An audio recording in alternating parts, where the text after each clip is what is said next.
Welcome to another edition of Golf Tips on Shaw TV. We're here at the Sioux Country Club with Jeff Hamilton, the pro, and today we're going to tell you how to properly execute the bump and run. Now that's not a dance move that we move on the floor. This is actually a golf shot.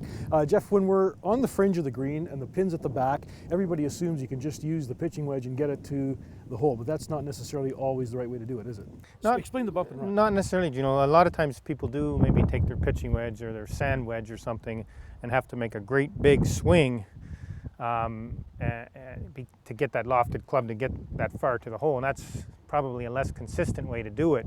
If we take like a 7-iron or an 8-iron like I have here and set up in a normal chipping motion and make a kind of a bump and run stroke, which we'll demonstrate here, it can be a lot more consistent as you don't have to make as big a swing. You don't have to hit it quite as hard as you would with a pitching wedge or sand wedge. So it's a more consistent shot. Okay, and this shot is when you get to the edge of the green. You're not on the green, but you're not that far off the green. So Jeff's going to demonstrate the bump and run. Away you go.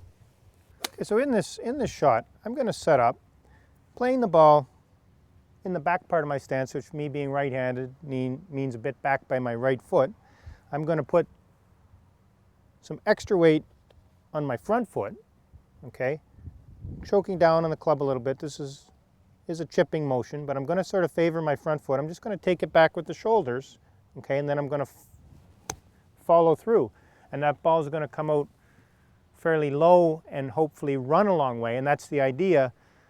That stroke there where I maybe took the club back knee high and then follow through, that stroke there is a lot more consistent than me taking maybe a sand wedge or a pitching wedge and taking the club up that far and trying to swing through. If I have to hit a shot over a bunker or something, then yes, I would use the more lofted club. But when we have a straightforward chip that we want to run out a long way, again, we want to just play the ball back near the back foot, choke down on the club a bit, take the club back maybe knee high, and stroke through.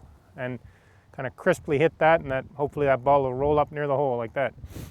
Well, it looks pretty easy, so next time you're almost on the green, try the old bump and run. For Shaw TV, I'm Gino Talks.